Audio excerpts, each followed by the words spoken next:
Yo, what up guys, Old School Dan here. In this video I want to talk about why you should build a silver era physique. Before we get into this video, I want to first ask you a couple questions.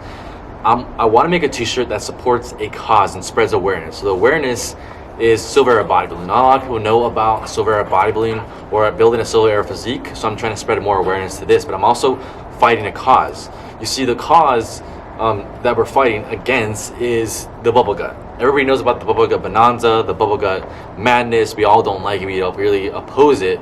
So I wanted to make a t-shirt that incorporates a silver era bodybuilder on the front cover, but also sort of kind of like de-glorifies, or kind of like gives the idea that we will not support this bubble gut any longer. So it's trying to spread awareness for the bubble gut, spread awareness for the for silver era bodybuilding, give it a little bit more exposure, and to really support that cause. Oppose that cause of bubble gut, because we don't want that. So I want to make a t-shirt. So if this is something you would want to be interested in purchasing, drop a comment below. Let me know what you think about the idea. A lot of people on my Instagram and Facebook said it was a good idea. They said they'd be interested in purchasing one to support this cause. And if you're just curious and that sounds exciting, let me know. Drop a comment below. But with that being said, let's go ahead and dive right in. So number one, why you should build a silver era physique. It's naturally attainable. A lot of people are going to say, wow, Reg Park, Steve Reeves, all these physiques are not naturally attainable. Again, these guys had that 1% genetic, superior genetics that are very rare to come across. There are people you'll find who, have really, really good genetics in that 1% that just, they dominate in the gym. Their physique is very dominant just because of their genetics. Other people may not be as fortunate to have those genetics. So sometimes when we see someone else who has better results than we do, we start to think, oh, he's probably on steroids, this and that, and disregard their hard work. But there are some people who have that 1% genetics that are just really, really good. And I do believe guys like Steve Reeves and Reg Park were that 1%. Because there's another bodybuilder from the silver era that I think was completely natural and is unquestionably natural, and that's John Barbunic. If you look at his physique, super naturally attainable. He doesn't look that impressive compared to Steve Reeves or Reg Park. He looks like a guy who lifts nowadays, like literally look like a bodybuilder from our era, just with a little bit more body fat. All right, but a physique like this has been proven to work. All right, we've seen many different silver era bodybuilders that are completely natural and look just as good, kind of like close to Steve Reeves, but not as impressive because they have 1% genetics. But unlike a golden era physique, a lot of people nowadays want to build a golden era physique, and it's very difficult to, because you have to usually take gear. All right, all the golden era bodybuilders took steroids. Mike Mentzer, Casey Gator, Arnold Schwarzenegger, Frank Zane. A lot of these golden era bodybuilders took steroids, and those physiques are not naturally attainable unless you have that 1% rare genetics that is able to achieve that type of look, and you come very close to it. I've seen a few people come close to it, but anyways, let's move on to the next point. It's different. A silver era physique is different. A lot of people want golden era. A lot of people want to be a Frank Zane and Arnold. I've seen it so many times. Everybody wants to do a rip-off of Frank Zane. Everybody wants to do a rip-off of Arnold. Everybody wants to do a rip-off of Bill Pearl. Serge Newbray. Everybody wants to do a nice rip-off. But no one can emulate a physique like Reg Park. Liam Kelly is like one of them, but again, he's not natural. But Reg Park, I do believe, was 100% natural. So everybody wants to build a golden era physique, and I think it's so much more attractive, polarizing. It's different that you build a silver era physique. And we're talking about, we're not talking about the bronze era here. We're not talking about Eugene Sandow. We're not talking about an Arnold from the golden era. We're talking about a silver era bodybuilder in the middle. We're talking about the pioneers here. We're talking about the guys who built and popularized the sport, because we all know this.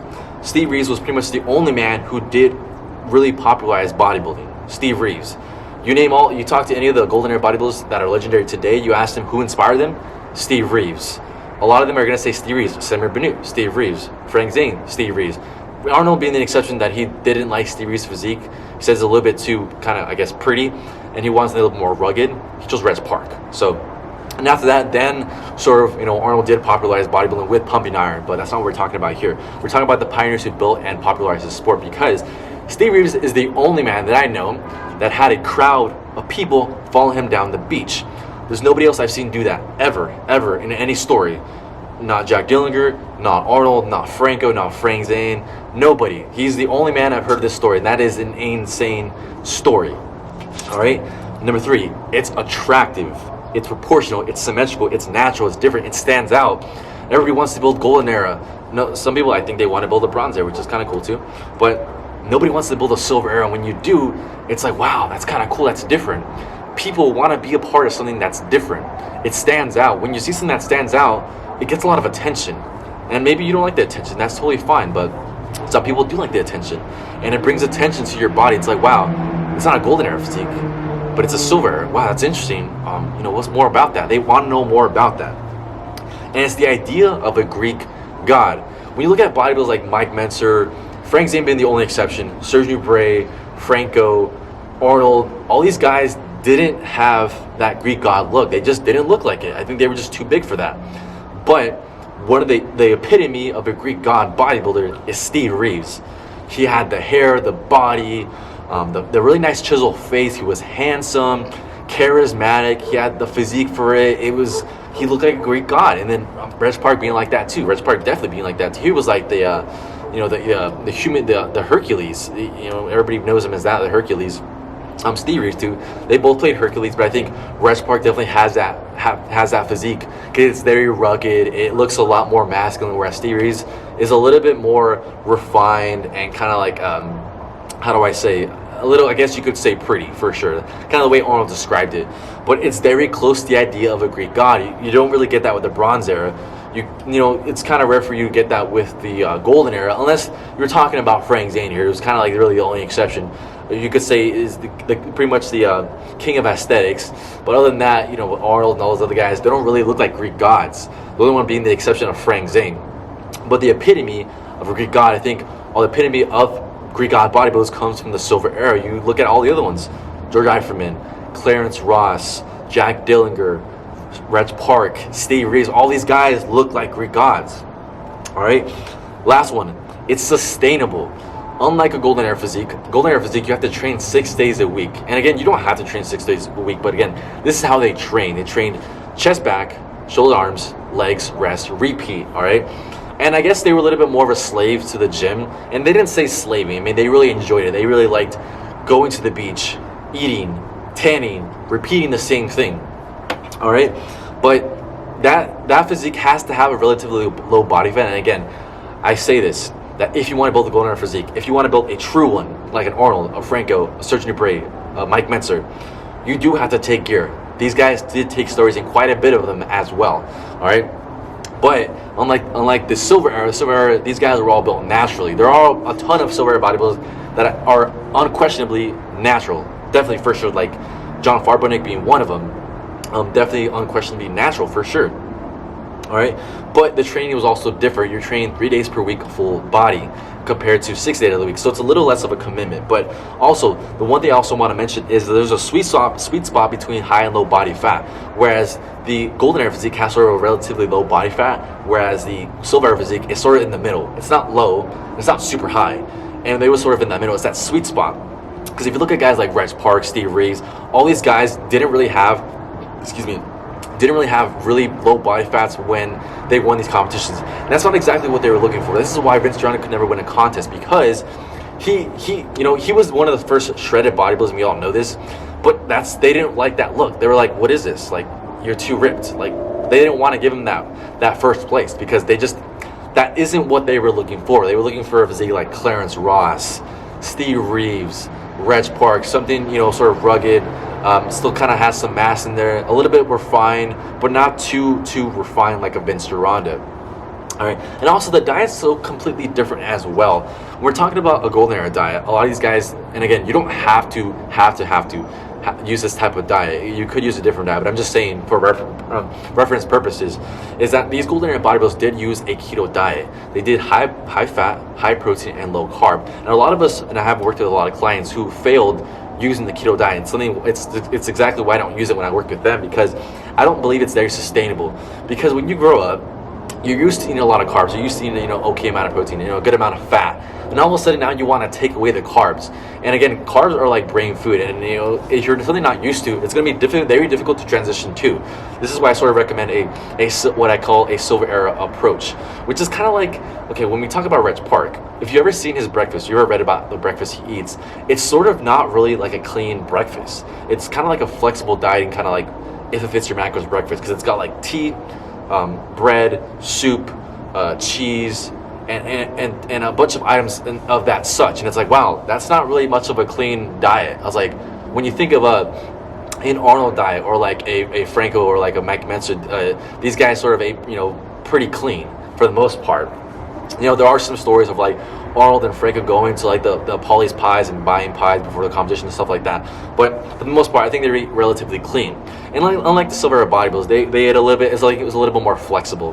Because I've read Steve Reeves' cookbook, and there are times where he ate brownies, drank beer, had juice and things like that. But the diet's different. It's a little bit more. The silver diet is a little bit more like moderate carbs, moderate protein, and low fat, which I think is a lot more sustainable. And I already mentioned that the training's a lot different. It's 34 days per week with full body. But again, one last thing I want to say about that it's sustainable is that the lifestyle is different. Whereas when you commit to a golden era physique, the lifestyle is a little different. Again, these are different approaches. This is sort of how it's mixing up in my mind that if you want a golden era physique, it makes sense to follow the exact plan to build the way they did it, because it just makes so much sense. It's like you're building a Ferrari, right? You don't use the plans of a Honda to build a Ferrari. It doesn't make any sense. So that's exactly why I try to follow the way silver era bodybuilders trained. I use a lot of their exercises. I use a lot of their routines, the structures to really get that silver era physique, and it's been really working. And you guys all know it because you guys left comments about saying, wow, physique looks pretty good, it's like a silver era, definitely, for sure.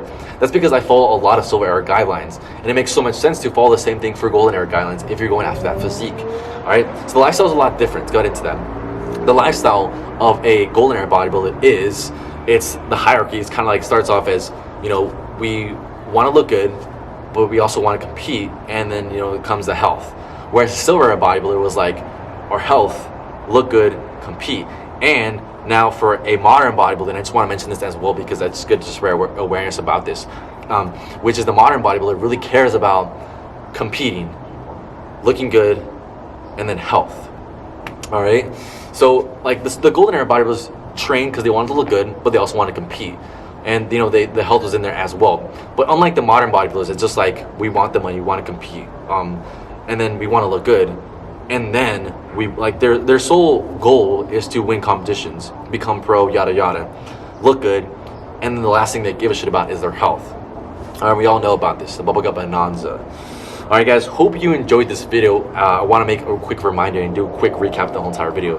One, it's naturally it's naturally attainable, unlike the golden era. It's been proven to work. We've seen it many times before. And I also want to mention that a lot of natural bodybuilders today could actually have silver era physiques as well if they really let themselves fall into that higher body fat percentage. Like Team 3D and J, these guys like to stay relatively lean year round, and I get it because they have to compete and they want to compete, and it makes so much sense to be in a state of being relatively lean so you can lean down even more, and it's easier to transition into competition without having to worry about losing so much body fat.